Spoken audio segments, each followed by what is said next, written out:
नमस्कार दोस्तों, आरती सौरभ सहदेव चैनल पर आपका एक बार फिर से स्वागत है। तो आज हम फिर से लेकर आए हैं आपके लिए एक नई कहानी। तो आज की कहानी है हमारी रंग बिरंगी मिठाइयाँ। तो चलिए दोस्तों, कहानी को हम शुरू करते हैं। बसंत ऋतु छाई हुई थी। राजा कृष्णदेव राय बहुत ही प्रसन्न थे।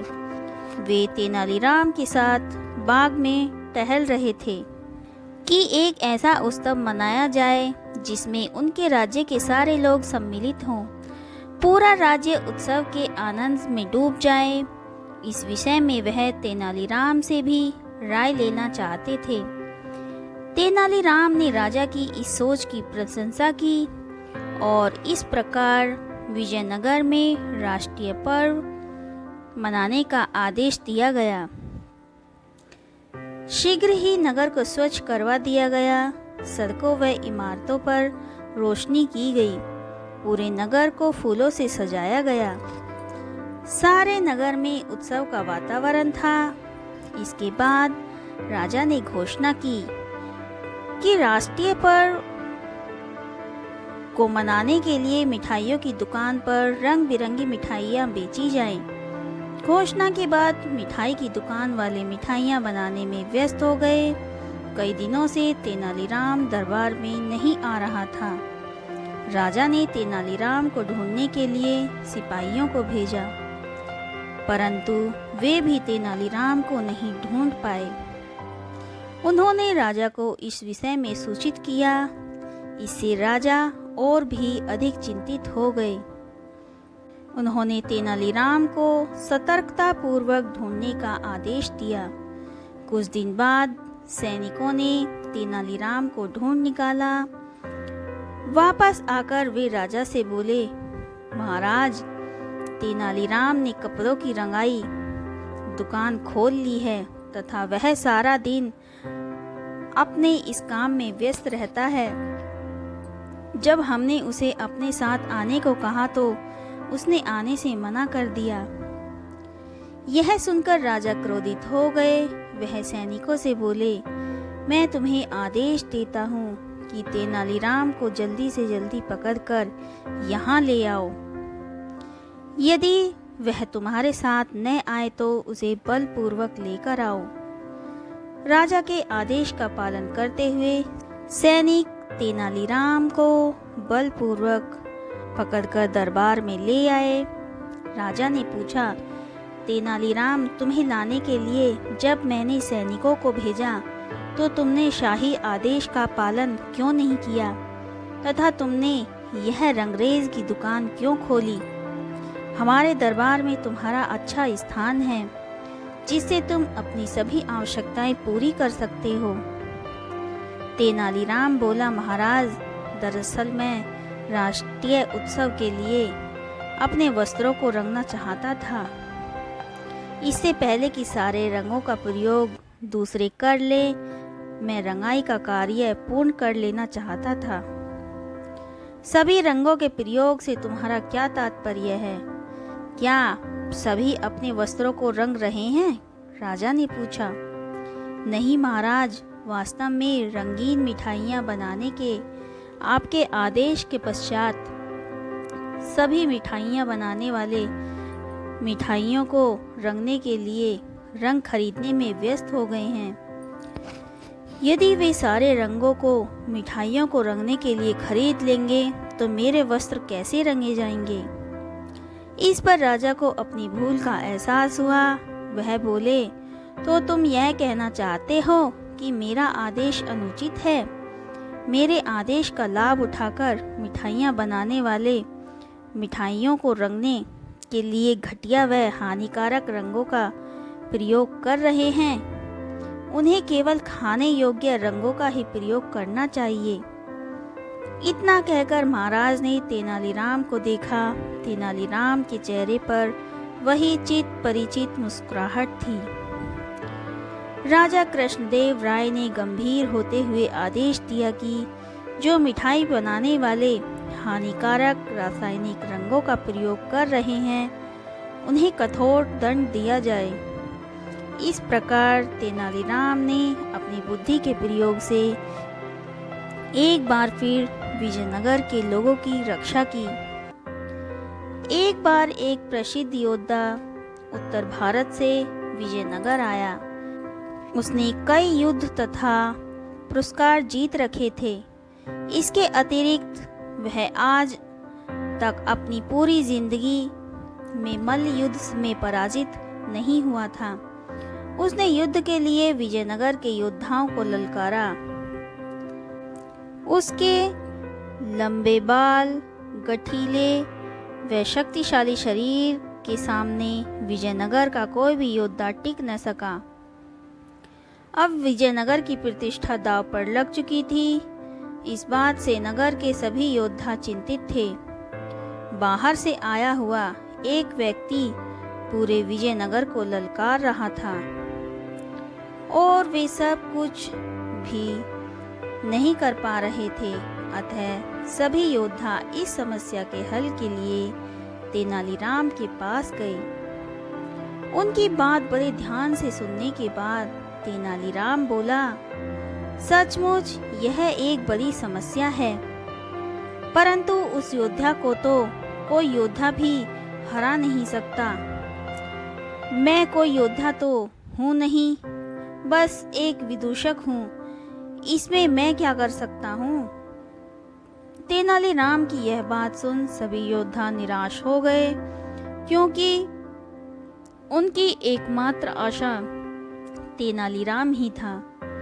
जब वे निराश मन से जाने लगे तो तेनालीराम ने उन्हें रोक कर कहा, मैं उत्तर भारत के उस वीर योद्धा से युद्ध करूंगा और उसे हराऊंगा, परंतु तुम्हें वचन देना कि जैसा मैं कहूंगा तुम सब वैसा ही करोगे।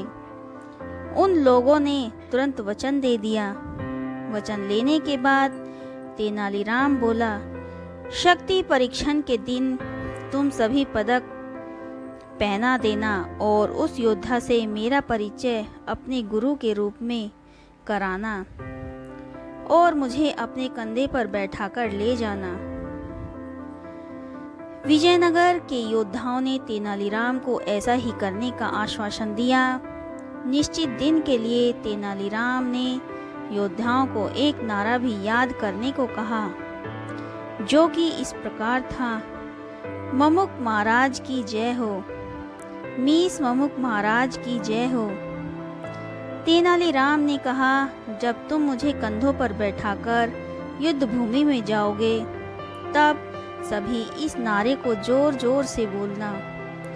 अगले दिन युद्ध भूमि में जोर जोर से नारा लगाते हुए योद्धाओं की ऊंची आवाज सुनकर उत्तर भारत के योद्धा ने सोचा कि अवश्य ही कोई महान योद्धा आ रहा है। नारा कन्नड़ भाषा का साधारण श्लोक था, जिसमें मम्मूक का अर्थ था धूल चटाना, जबकि मीस का भी लगभग यही था।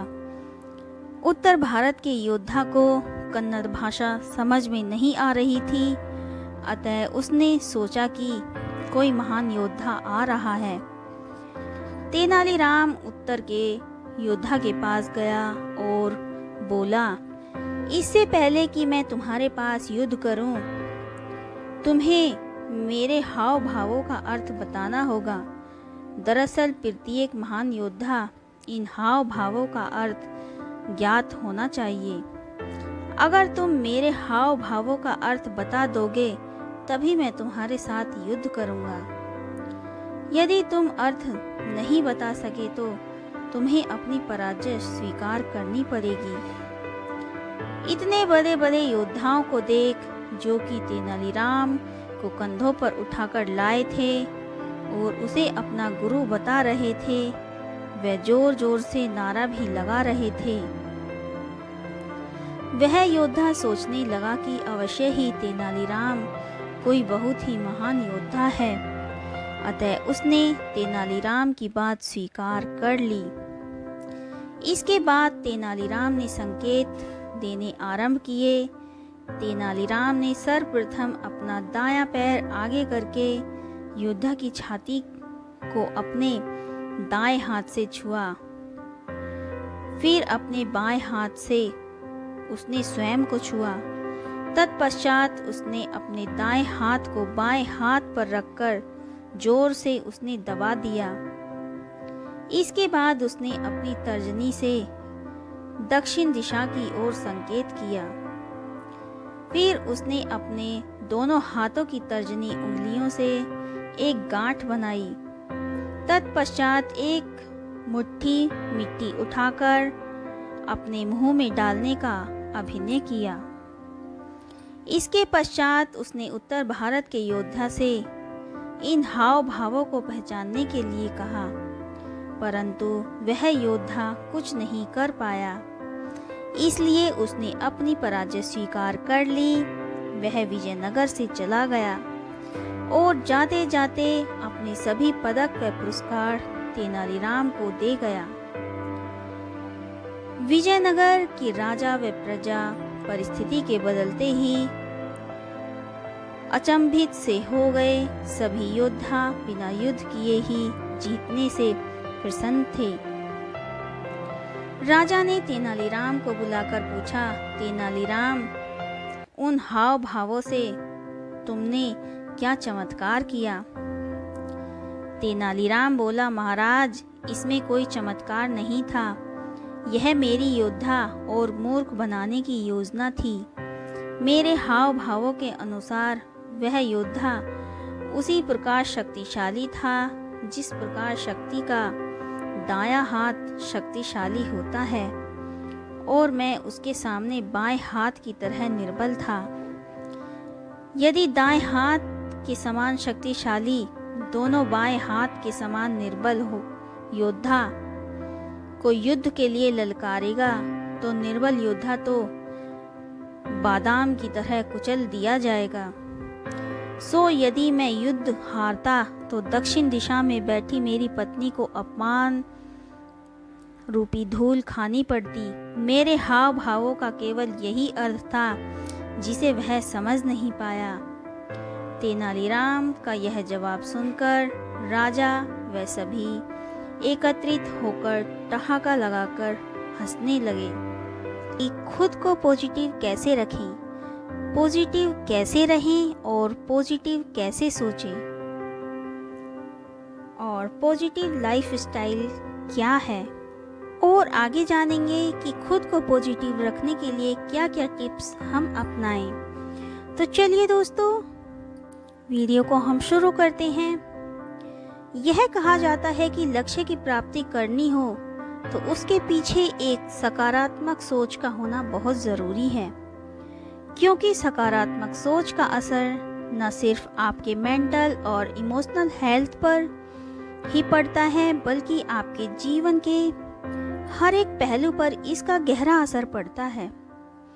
इसलिए आज की इस पोस्ट में हम आपको सकारात्मक सोच से संबंधित कुछ महत्वपूर्ण टिप्स देने जा रहे हैं, ताकि आप जान सकें कि खुद को पॉजिटिव कैसे रखें, पॉजिटिव कैसे रहें और पॉजिटिव कैसे सोचें। यदि आप बताए गए इन टिप्स को अपने जीवन में अपनाते हैं और सकारात्मक सोच के साथ अपना जीवन जीते हैं तो यकीन मानिए, हालात भले ही कैसे भी हों, आप हर मुश्किल वक्त से बेहतर होकर ही निकलेंगे, क्योंकि कहा जाता है कि आपके विचार ही आपका जीवन चलाते हैं। अपने जीवन में सकारात्मक सोच रखना और आशावादी होना हमारे मानसिक और शारीरिक स्वास्थ्य दोनों के लिए बहुत फायदेमंद साबित होता है। लेकिन जीवन में कहीं ना कहीं ऐसी अनेकों परिस्थितियां उत्पन्न हो जाती हैं या आ जाती हैं जहां पर चाहते हुए भी हम अपनी पॉजिटिव थिंकिंग को बनाए रखना थोड़ा मुश्किल हो जाता है। लेकिन यही वो समय होता है जब आपको पॉजिटिविटी की सबसे ज़्यादा ज़रूरत होती है और इसका लाभ भी मिलता है। तो यह जानने से पहले कि जीवन में सकारात्मक विचार कैसे लाएं, पॉजिटिव कैसे रहें और पॉजिटिव कैसे सोचें, तो चलिए जान लेते हैं कि पॉजिटिव लाइफस्टाइल क्या होती है। आमतौर पर दो तरह के लोग होते हैं। पहले वे जिन्हें हर समय चीज़ों और परिस्थितियों से शिकायतें रहती हैं। वे हर कार्य में कमियां ढूंढते हैं और अपनी नकारात्मक सोच के कारण दूसरों के बीच भी नकारात्मकता फैलाते हैं। ऐसे लोग कमियों और समस्याओं में अधिक फोकस करते हैं, ना कि उनके समाधान में। दूसरे वे लोग होते हैं जिनका हर कार्य के प्रति सकारात्मक रवैया रहता है। ऐसे लोग कमियों में अधिक ध्यान न देकर उनके समाधान और बेहतरी की तरफ ध्यान देते हैं। सकारात्मक सोच के लोग खुद को और अपने जीवन को बेहतर करने की दिशा में हमेशा काम करते रहते हैं तथा ऐसे लोग असफलता से सीख लेते हैं और आगे बेहतर करने की अपनी कोशिश जारी रखते हैं। सकारात्मक सोच रखने वाले लोग दूसरों के भीतर भी ऊर्जा भरने के काम करते हैं। तो जब आप अपने जीवन में सकारात्मक सोच रखते हैं और कार्यों को पॉजिटिवली लेते हैं और कार्य में अपने 100% देकर उसे अच्छा करने, उसमें अच्छा होने की बात करते हैं, जहां दूर दूर तक आपके विचारों में नकारात्मकता नहीं होती है, वही एक पॉजिटिव लाइफस्टाइल होती है। तो दोस्तों, आगे जानते हैं कि खुद को पॉजिटिव कैसे रखें। उसके कुछ टिप्स हम आपको आज बताएंगे। नंबर 1, हर दिन की शुरुआत खुशी से करें। एक अच्छे दिन की शुरुआत अच्छी सुबह से होती है। यदि आप अपना पूरा दिन अच्छा बिताना चाहते हैं, पॉजिटिव रहना चाहते हैं, तो खुशी के साथ अपनी सुबह की शुरुआत करें। सुबह उठने पर सबसे पहले खुद से बातें करें कि आज आप क्या अच्छा करेंगे। अपने सफलतम पलों को याद करें, अपनी शक्ति को पहचानने की कोशिश करें और साथ ही सुबह मिलने वाले हर इंसान से खुश होकर बात करें और इसे अपनी आदत बना लें। फिर आप देखेंगे सिर्फ इतना करने मात्र से आपके भीतर काफ़ी सकारात्मकता बदलाव आने लगेंगे। नंबर 2, सुबह उठकर योग करें। योग ध्यान से मन मस्तिष्क में एकाग्रता होती है, जिससे आप पूरे दिन प्रसन्न रहते हैं। और यह कोई आज की बात नहीं है, बल्कि भारत में योग और ध्यान की परंपरा सदियों से चली आ रही है। ध्यान करने से आप तनाव मुक्त रहते हैं और आपके भीतर स्थिरता बनी रहती है। नंबर 3, छोटी चीज़ों में खुशियाँ ढूंढें। जीवन में सफलता लाने के लिए सबसे महत्वपूर्ण होती है खुशी, और खुश रहने के लिए ज़रूरी है कि आप अपनी या अपने मित्रों की हर छोटी से छोटी कामयाबियों की सराहना करें, उन्हें सेलिब्रेट करें। यानी जब आप हर छोटी चीज़ में खुशी ढूंढना सीख जाते हैं, तो स्वतः ही आपके भीतर पॉजिटिविटी उत्पन्न होती है, जिसका असर ना सिर्फ आपके भीतर होता है, बल्कि आपके संपर्क में आने वाला हर व्यक्ति उस पॉजिटिविटी को महसूस करने लगता है। नंबर 4, लोगों की मदद करें। यदि आप निस्वार्थ भाव से मजबूर लोगों की मदद करते हैं, तो आप पाएंगे कि ऐसा करने पर आपके दिल को काफ़ी सुकून मिलेगा और आप काफ़ी पॉजिटिव महसूस करेंगे। आपके आस पड़ोस हर जगह ऐसा कई लोग मिल जाएंगे जिनके लिए एक वक्त का खाना जुटाना भी किसी लड़ाई से कम नहीं होता। तो यदि आप ऐसे लोगों की मदद करते हैं, तो निश्चित ही आपके एक कदम से उनकी काफ़ी मदद हो जाएगी और आप भी पॉजिटिव महसूस करेंगे।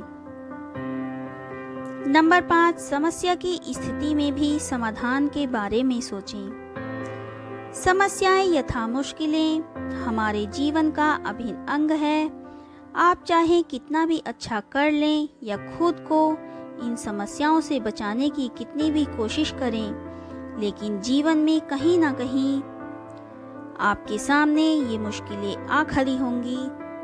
तो ऐसी स्थिति में एक नकारात्मक इंसान जो यह सोचने लगता है कि यह सिर्फ मेरे साथ ही क्यों होता है या मुश्किलें मेरे सामने ही क्यों उत्पन्न होती हैं, तो आपको भी कभी भी ऐसा नहीं सोचना है और ना आपके सिर्फ सोचने मात्र से उत्पन्न हुई यह समस्या समाप्त होने वाली है, बल्कि ऐसी किसी भी स्थिति में आपको पॉजिटिव रहना है और समस्याओं को चैलेंज की तरह लेना है।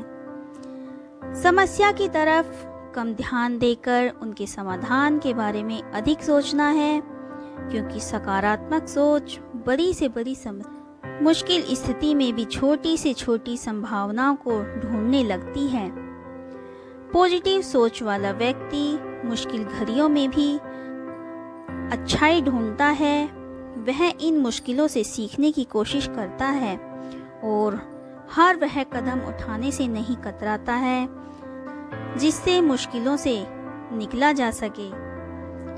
नंबर 6, नकारात्मक सोच वाले लोगों का साथ न दें। कहा जाता है कि आप जिन लोगों के बीच अधिक समय गुजारते हैं, आपके व्यक्तित्व और आपकी सोच पर उनका काफ़ी गहरा असर पड़ता है।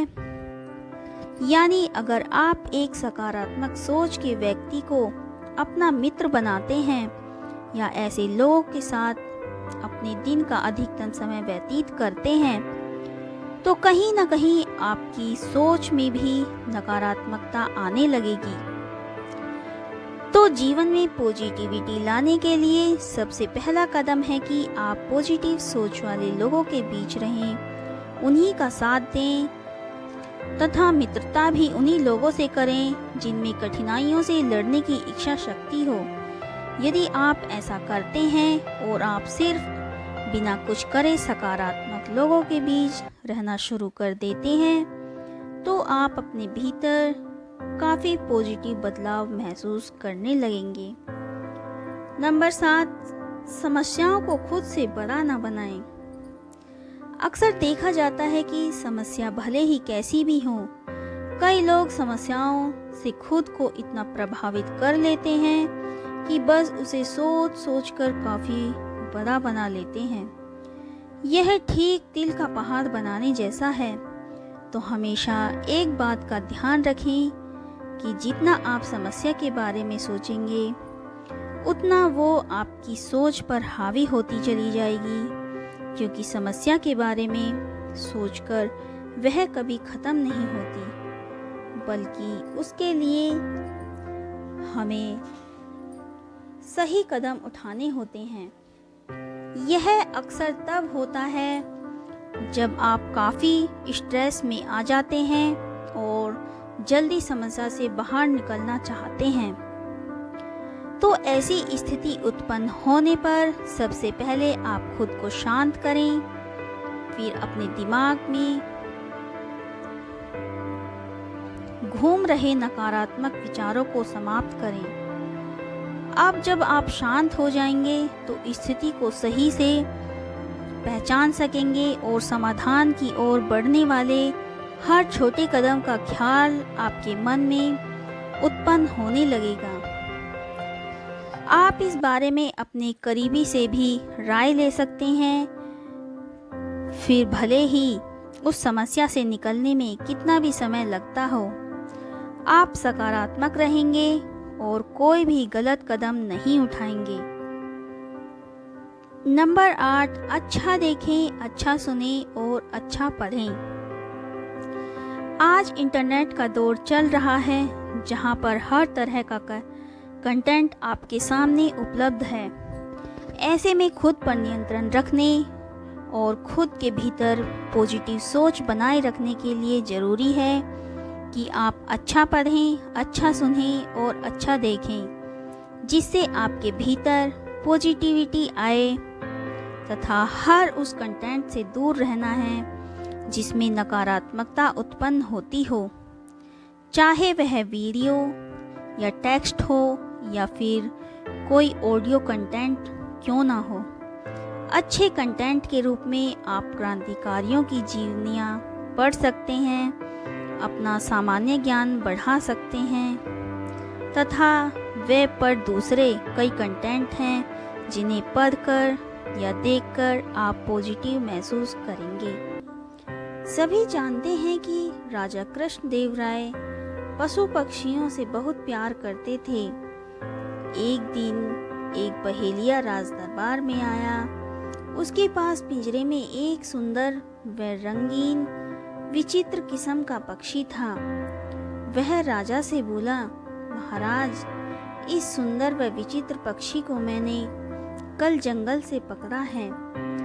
यह बहुत मीठा गाता है तथा तोते के समान बोल भी सकता है। यह मोर के समान रंग बिरंगा ही नहीं बल्कि उसके समान नाच भी सकता है। मैं यहाँ एक पक्षी आपको बेचने के लिए आया हूँ। राजा ने पक्षी को देखा और बोले, हाँ, देखने में यह पक्षी बहुत रंग बिरंगा और विचित्र है। तुम्हें इसके लिए उपयुक्त मूल्य दिया जाएगा। राजा ने बहेलिये को 50 स्वर्ण मुद्राएं दी और उस पक्षी को अपने महल के बगीचे में रखवाने का आदेश दिया। तभी तेनालीराम अपने स्थान से उठा और बोला, महाराज, मुझे नहीं लगता कि यह पक्षी बरसात में मोर के समान नृत्य कर सकता है, बल्कि मुझे तो लगता है कि यह पक्षी कई वर्षों से नहाया ही नहीं है। तेनालीराम की बात सुनकर बहेलिया डर गया और दुखी स्वर में राजा से बोला, महाराज, मैं एक निर्धन बहेलिया हूँ। पक्षियों को पकड़ना और बेचना ही मेरी आजीविका है। अतः मैं समझता हूँ कि पक्षियों के बारे में मेरी जानकारी पर बिना किसी प्रमाण के आरोप लगाना अनुचित है। यदि मैं निर्धन हूँ तो क्या तेनालीराम जी को मुझे झूठा कहने का अधिकार मिल गया है? बहेलिये की यह बात सुन महाराज भी तेनालीराम से अप्रसन्न होते हुए बोले, तेनालीराम, तुम्हें ऐसा कहना शोभा नहीं देता। क्या तुम अपनी बात सिद्ध कर सकते हो? मैं अपनी बात सिद्ध करना चाहता हूँ महाराज। यह कहते हुए तेनालीराम ने एक गिलास पानी पक्षी के पिंजरे में गिरा दिया। पक्षी गीला हो गया और तभी दरबारी पक्षी को आश्चर्य से देखने लगे। पक्षी पर पानी गिरा, रंगीन हो गया और उसका रंग हल्का भूरा हो गया। राजा तेनालीराम को आश्चर्य से देखने लगे। तेनालीराम बोला, महाराज, यह कोई विचित्र पक्षी नहीं है बल्कि जंगली कबूतर है। परंतु तेनालीराम, तुम्हें कैसे पता लगा कि यह पक्षी रंगा गया है? महाराज, बहेलिये के रंगीन नाखून से पक्षी पर लगे रंग तथा उसके नाखूनों का रंग एक समान है। अपनी पोल खोलते देख बहेलिया भागने का प्रयास करने लगा, परंतु सैनिकों ने उसे पकड़ लिया। राजा ने उसे धोखा देने के आरोप में जेल में डाल दिया और तेनालीराम को 50 स्वर्ण मुद्राएं पुरस्कार में दी गईं। राजा कृष्णदेव राय समय पर कारागृह का निरीक्षण करते रहते थे। इसी क्रम में जब एक दिन वे कारागृह का निरीक्षण कर रहे थे तो एक कोठरी में बंद 2 चोर उनके सामने हाथ जोड़कर खड़े हो गए और दया की भीख मांगने लगे। वे कहने लगे, महाराज, हम चोरी में माहिर हैं। चोरी के हर पैतरे हम जानते हैं। राज्य के चोरों के बारे में भी जानकारी रखते हैं। यदि आप दया करके हमें छोड़ देंगे तो हम आपके गुप्तचर बनकर उन चोरों को पकड़वाने में आपकी सहायता करेंगे। महाराज ने उन 2 चोरों को छोड़ तो दिया, लेकिन एक शर्त भी रख दी। शर्त अनुसार उन्हें तेनालीराम के घर से बहुमूल्य वस्तुओं की चोरी करनी थी। सफल रहने पर उनकी महाराज के गुप्तचर के रूप में नियुक्ति निश्चित थी, लेकिन असफल रहने पर उन्हें फिर से कारागृह में बंद कर दिया जाना था। दोनों चोरों ने महाराज की शर्त स्वीकार कर ली। रात में तेनालीराम के घर के बगीचे में झाड़ियों के पीछे छुपकर बैठ गए और तेनालीराम के परिवार की सोने की प्रतीक्षा करने लगे।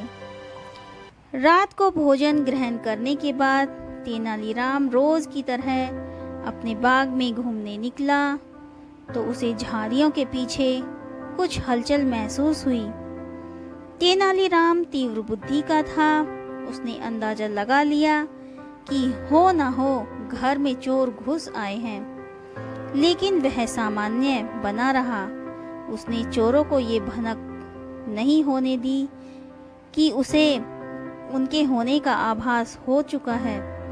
बगीचे का एक चक्कर लगाने के बाद वह घर के अंदर गया और पत्नी को इशारों इशारों में बता दिया कि घर में चोर घुस आए हैं। फिर चोरों को सुनाते हुए ऊंची आवाज में पत्नी से कहने लगा, सुनती हो, उन दिनों राज्य में चोरी की वारदात बढ़ गई है। हमें भी सतर्क रहना होगा। क्यों ना हम तुम्हारे जेवर और अन्य बहुमूल्य वस्तुएं एक संदूक में भरकर कुएं में छुपा दें। कोई भी चोर कुएं में बहुमूल्य सामान होने की बात सोच भी नहीं सकता। पत्नी ने हामी भर दी। उसके बाद तेनालीराम एक संदूक लेकर बाहर आया और उसे जाकर कुएं में डाल दिया। झाड़ियों में छुपे चोरों ने तेनालीराम की बात सुन ली। वे बड़े खुश हुए कि अब तो आराम से वे तेनालीराम के घर से चोरी कर महाराज की शर्त पूरी कर लेंगे। वहीं बैठकर वे तेनालीराम के परिवार के सोने की प्रतीक्षा करने लगे। जब तेनालीराम का परिवार सो गया तो वे झाड़ियों से निकलने और कुएं के पास गए। वहां बाल्टी और रस्सी रखी हुई थी। बिना देर किए वे बाल्टी से कुएं का पानी निकालने लगे और बगीचे में फेंकने लगे। पूरी रात वे कुएं से पानी निकालते रहे। भोर हो गई, तब वहीं वे एक कुएं से संदूक निकालने में कामयाब हो सके। संदूक बाहर आ जाने के बाद उन्होंने खुशी खुशी संदूक खोलने लगे, लेकिन जैसे ही संदूक खुला उनके आश्चर्य का ठिकाना नहीं रहा। उसमें जेवर या बहुमूल्य वस्तुएं नहीं बल्कि पत्थर भरे हुए थे। उन्हें समझते देर नहीं लगी कि वे तेनालीराम द्वारा मूर्ख बनाए जा चुके हैं। तेनालीराम भी तब भी उठ चुका था। वह चोरों के पास गया और अपने बगीचे को सींचने के लिए धन्यवाद देने लगा। दोनों चोर बहुत शर्मिंदा हुए। तेनालीराम ने महाराज के सैनिकों को बुलवा भेजा। कुछ ही देर वे तेनालीराम के घर पहुंच गए और दोनों चोरों को ले जाकर कारागृह में डाल दिया। एक गांव में एक वृद्ध जमींदार रहता था। उसकी बहुत उम्र हो चुकी थी। एक बार जब वह बीमार पड़ा तो उसे लगा कि अब उसके जाने का समय आ गया है। उसके 3 पुत्र थे। उसने तीनों को अपने पास बुलवाया। जब तीनों पुत्र वृद्ध व्यक्ति के पास एकत्रित हुए तो वो बोला, पुत्रों, लगता है मेरा जाने का समय आ गया है। मैंने तुम्हें एक बात बताने के लिए अपने पास बुलाया है। जब मैं मर जाऊं तो तुम लोग मेरे पलंग के नीचे जमीन खोद लेना। वहां तुम तीनों के लिए कुछ है। इतना कहने के बाद वृद्ध व्यक्ति की मृत्यु हो गई। उसका अंतिम संस्कार करने के बाद तीनों पुत्रों ने उसके कहे अनुसार उसके पलंग के नीचे की जमीन की खुदाई शुरू कर दी। उन्हें 3 कटोरे मिले जो एक के ऊपर एक रखे हुए थे। पहले कटोरे में मिट्टी थी, दूसरे में सूखा हुआ गाय का गोबर और तीसरे में तिनके रखे हुए थे। साथ ही उन्हें 10 सोने के सिक्के भी मिले। तीनों पुत्रों को 3 कटोरों और 10 सोने के सिक्कों की पहेली का अर्थ समझ नहीं आया, लेकिन उन्हें इतना अवश्य समझ आ गया कि ऐसा करने के पीछे उनके पिता का अवश्य कोई प्रयोजन रहा होगा। इस पहेली को सुलझाने के लिए तीनों ने तेनालीराम के पास जाने का निश्चय किया। तेनालीराम के पास पहुंचकर उन्हें पूरी बात बताकर उन्होंने पूछा, चाचा, आप तो पिताजी के बहुत अच्छे मित्र थे। क्या मृत्यु पूर्व पिताजी ने इस बारे में आपको कुछ चर्चा की थी? नहीं तो, तेनालीराम ने उत्तर दिया। किंतु तुम्हारे पिताजी पहेलियों के बहुत शौकीन थे, इसलिए शायद वे पहेली में अपनी बात कह गए। मुझे थोड़ी देर सोचने दो, हो सकता है मैं इस पहेली को बूझ लूं। तीनों लड़के शांति से तेनालीराम के पास बैठ गए और तेनालीराम सोच में डूब गए। कुछ देर बाद तेनालीराम की आंखें खुशी से चमक उठी और वह बोले, मुझे पता चल गया इस पहेली का क्या अर्थ है। तो चाचा जी, जल्दी से हमें भी इसका अर्थ बता दो। तीनों पुत्र बोले। तो सुनो, तेनालीराम कहने लगा, तीनों कटोरों के आकार तो देखो, सबके आकार भिन्न हैं। 3 कटोरों के माध्यम से तुम्हारे पिता ने अपनी संपत्ति का बंटवारा तुम तीनों के मध्य किया है। सबसे बड़ा कटोरा सबसे बड़े पुत्र की मिली संपत्ति को दर्शा रहा है। उसमें मिट्टी भरी है, अर्थात तुम्हारे पिता के सारे खेत सबसे बड़े पुत्र को मिलेंगे। दूसरा कटोरा मंझले पुत्र को मिला है, उनमें गाय का सूखा गोबर है, अर्थात सारे मवेशी मंझले पुत्र को मिलेंगे। तीसरा कटोरा छोटे पुत्र को मिला है, जिसमें तिनके भरे हैं जो सुनहरे रंग के हैं, अर्थात सारा सोना सबसे छोटे पुत्र को मिलेगा। इतना कहकर तेनालीराम चुप हो गए। अब तीनों पुत्र बोले, चाचा जी, एक बात समझ में नहीं आ रही कि पिताजी ने 10 सोने के सिक्के किसके लिए छोड़े हैं। ये मेरा मेहनताना है। तुम्हारे पिताजी कोई भी काम मुफ्त में नहीं करवाते थे। उन्हें मालूम था कि उनकी पहेली का अर्थ पूछने तुम लोग मेरे पास आओगे, इसलिए मेरा मेहनताना छोड़ गए हैं। तेनालीराम ने उत्तर दिया। तीनों पुत्रों को अपने पिता की पहेली का अर्थ मिल चुका था। उन्होंने तेनालीराम को 10 सोने के सिक्के दिए और लौट गए। एक बार एक ईरानी व्यापारी महाराज कृष्णदेव राय के दरबार में आया। वह महाराज के लिए ढेर सारी भेंट लेकर आया। महाराज खुश हो गए। उन्होंने भी अपनी तरफ से मेहमान नवाजी में कोई कसर नहीं छोड़ी। सेवकों से कहकर उन्होंने ईरानी व्यापारी के रहने की शानदार व्यवस्था करवाई। उसके लिए एक से बढ़कर एक पकवान परोसने को कहा। सेवक भी महाराज की आज्ञा के पालन में जुट गया। एक दिन खाने के बाद सेवकों ने ईरानी व्यापारी को मीठे में रसगुल्ला परोसा। रसगुल्ला देखकर व्यापारी ने सेवकों से पूछा कि क्या वे उसे रसगुल्ले की जड़ के बारे में बता सकते हैं। सेवक सोच में पड़ गए। वे रसोइये के पास गए और उससे ईरानी व्यापारी का प्रश्न बताते हुए उत्तर पूछा। रसोइये को तो बस रसगुल्ला बनाना आता है, उसकी जड़ के बारे में उसे कोई जानकारी नहीं थी। वह उस प्रश्न का उत्तर नहीं दे पाया। सेवकों ने कई लोगों से इस प्रश्न का उत्तर पूछा,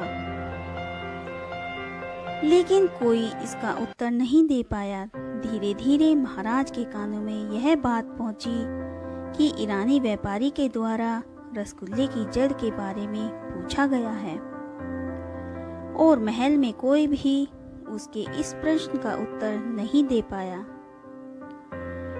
उन्होंने अपने सबसे चतुर दरबारी तेनालीराम को बुलाया और उसके सामने इस प्रश्न को रखा प्रश्न सुनने के बाद तेनालीराम बोला, महाराज, कल दरबार में आप ईरानी व्यापारी को बुला लीजिए, मैं सबके सामने इस प्रश्न का उत्तर दूंगा।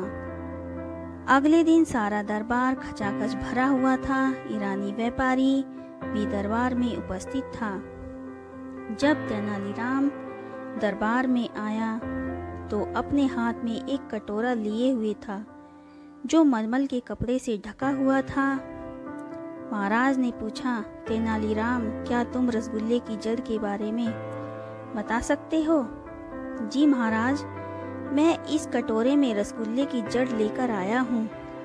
कहते हुए तेनालीराम ने कटोरे के ऊपर से मलमल का कपड़ा हटा दिया। कटोरे में गन्ने के कुछ टुकड़े पड़े हुए थे, जिसे देखकर महाराज सहित सारे दरबारी चकित रह गए। तेनालीराम ईरानी व्यापारी के पास जाकर उसे कटोरा देकर बोला, महाशय, ये है रसगुल्ले की जड़। महाराज की इस समझ से अब भी सब बाहर था। उन्होंने तेनालीराम से पूछा, तेनालीराम, ये सब क्या है? तेनालीराम बोला, महाराज, मिठाई शक्कर की बनती है। शक्कर को बनाया जाता है गन्ने से। इस तरह हुआ है गन्ना रसगुल्ले की जड़। यह उत्तर सुनकर महाराज ने हंसते हुए ईरानी व्यापारी की ओर देखा। वह भी तेनालीराम के उत्तर से संतुष्ट हो गया।